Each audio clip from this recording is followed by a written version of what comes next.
Just days after the Philippines' worst earthquake in nearly 50 years, two seismologists published a warning that most people brushed past in the headlines, and over the following 10 weeks, the fault line they pointed to has been lighting up almost exactly the way they predicted it would. On June 8, 2026, a magnitude 7.8 earthquake struck offshore southern Mindanao, the strongest earthquake to hit the Philippines since the catastrophic 1976 Moro Gulf disaster that killed 8,000 people along that same stretch of coastline. This latest quake killed more than 100 people, injured over 1,300, and triggered tsunami warnings across the region, with a half-meter tsunami actually striking Davao City. The Philippine Institute of Volcanology and Seismology attributed the earthquake to subduction along the Cotabato Trench, where the oceanic crust of the Sunda Plate dives beneath the southern Philippines, a boundary that has produced some of the country's most destructive earthquakes over the past century. But earthquakes of this size rarely release stress cleanly and completely. In the days immediately following the main shock, seismologists Ross Stein and Shinji Toda published an analysis examining something most news coverage never touches: how a massive earthquake redistributes stress onto the surrounding fault network, sometimes nudging nearby faults measurably closer to their own breaking point. Their conclusion was direct and specific. The magnitude, 7.8 shock, they wrote, may have loaded the central Cotabato subduction zone and, critically, the southernmost segment of the Mindanao Fault, a major strand of the broader Philippine fault system that runs the length of the archipelago. Let's actually explain what that means, because the science behind stress transfer is genuinely fascinating once you understand the mechanics involved. When a fault ruptures, it doesn't just release energy in a vacuum, it physically shifts the crust around it, and that shift changes the stress loading on nearby faults. Some faults get relieved of pressure by a big nearby earthquake, effectively pushed further from failure. Others get squeezed harder, pushed measurably closer to the point where they too might rupture. Stein and Toda's modeling indicated the Philippine fault's southernmost Mindanao segment fell into that second, more concerning category, a fault now sitting under additional stress it didn't carry before June 8th.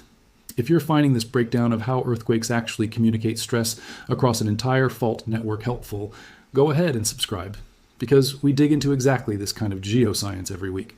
That prediction wasn't the kind of warning that gets tested once and forgotten, filed away in an academic journal that only specialists ever read. Over the 10 weeks since the main shock, the same general region has continued rupturing in a pattern that lines up closely with what stress transfer modeling anticipated.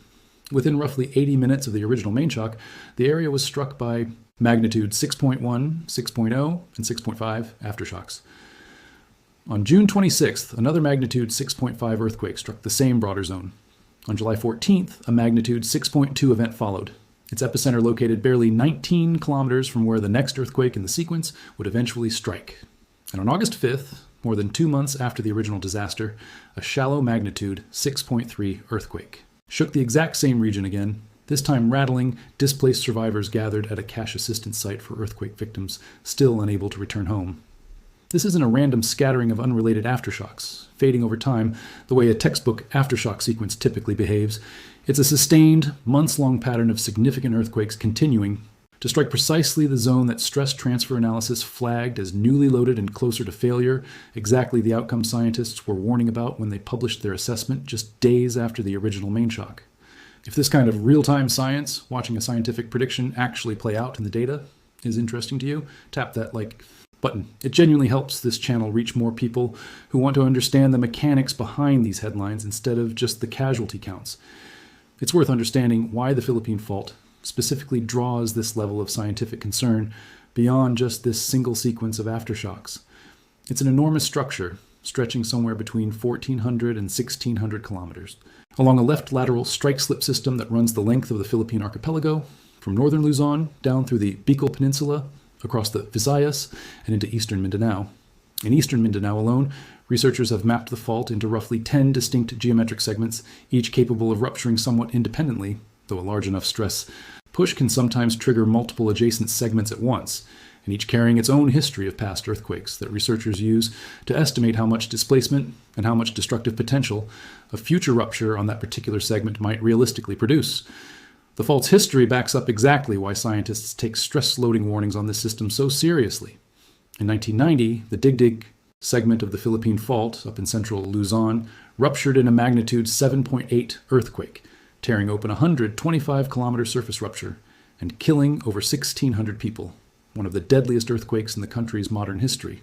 That same fault system has produced other major surface rupturing events across different segments over the decades, including a well-documented magnitude 6.7 earthquake in Surigao Strait back in 2017 that researchers later traced to a specific strand of the fault they'd mapped using offshore geophysical surveys. That historical pattern is exactly why Five Oaks director Teresito Bacolcol issued a broader warning of his own back in June, noting that all areas located along the country's 6 major active trenches, the Philippine Trench, East Luzon Trough, Manila Trench, Negros Trench, Sulu Trench, and Cotabato Trench, could experience an earthquake up to magnitude 8.2. That warning wasn't issued in isolation. It came directly in the context of the ongoing Mindanao sequence, reflecting growing institutional concern that this year's activity might represent more than an isolated disaster confined to a single fault segment. For the communities across southern Mindanao still recovering from June's catastrophic main shock, this continuing pattern carries very real practical stakes. More than 95,000 residents remain unable to safely return to their homes, and officials have been explicit that no one should re-enter a damaged structure without clearance from a licensed engineer, guidance that becomes considerably more urgent when the same region keeps experiencing magnitude 6+ earthquakes months after the original disaster, rather than the steadily fading aftershock pattern, more typical of a fault system that's fully released its accumulated stress. The Philippines sits at the convergence of the Philippine Sea Plate, the Sunda Plate, and the Eurasian Plate, a genuinely complex tectonic intersection that generates an average of roughly 20 earthquakes somewhere across the archipelago every single day. Most go unnoticed. What makes this particular sequence scientifically significant isn't the earthquake's frequency, since frequent. Seismicity is simply baseline reality for the Philippines. It's the fact that a specific, published prediction about exactly which fault would face elevated risk has continued being validated by real events, one earthquake at a time, for more than 2 months running. Seismologists studying this ongoing sequence will continue watching whether activity along the Mindanao segment of the Philippine Fault keeps tracking the stress transfer model's expectations, or whether the pattern eventually breaks from that trajectory as the crust gradually settles back toward equilibrium. Either outcome adds meaningfully to scientists' understanding of how a major subduction earthquake interacts with the complex strike-slip fault network running directly alongside it. Knowledge that extends well beyond this single disaster and into how earthquake hazard gets assessed across every fault system on the planet, where a major rupture on one structure has the potential to load stress onto its neighbors. Let's take a closer look at how researchers like Stein and Toda actually build these stress transfer models, because the underlying method has become one of the more valuable tools in modern earthquake science. The technique known as Coulomb stress modeling treats the crust around a major earthquake almost like a stretched interconnected fabric. When one section ruptures and slips, it doesn't just relieve stress locally, it redistributes that stress outward in a complex, calculable pattern, increasing pressure on some sections of nearby faults while relieving it on others, depending on each fault's specific orientation, angle, and position relative to the original rupture. Researchers build these models using detailed data about the main shock itself, including its rupture geometry, the amount of slip that occurred, and the direction the fault moved. Then combine that with known geometry of surrounding fault systems to calculate exactly where stress has increased, and by how much.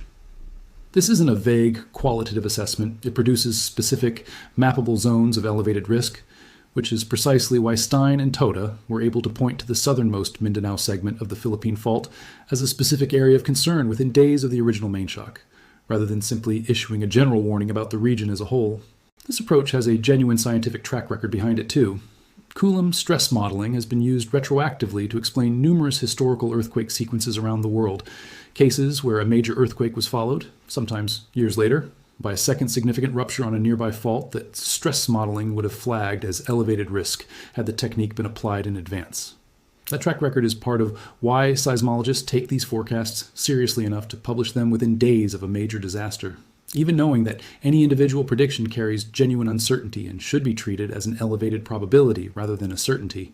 It's also worth understanding that this kind of stress transfer relationship works in the Philippines specifically because of how tightly interconnected its fault systems are.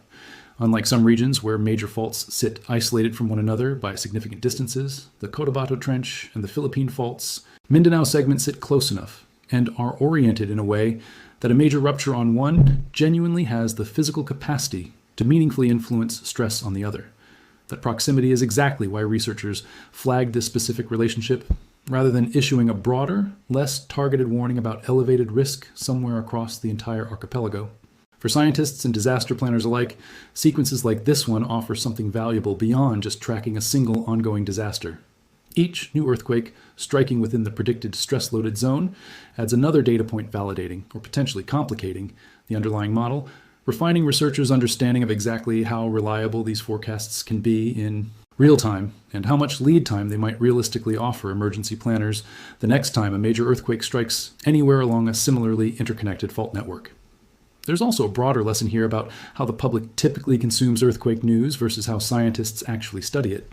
Most coverage of a disaster like June's, magnitude 7.8, main shock focuses almost entirely on the immediate aftermath, casualty counts, building damage, and recovery efforts, and understandably so, since those are the details that matter most to people directly affected. But running quietly alongside that immediate coverage, a separate and equally important scientific story was unfolding. Researchers publishing a specific, testable prediction about where the next significant earthquake in the sequence was most likely to occur, and then watching that prediction play out in real time over the following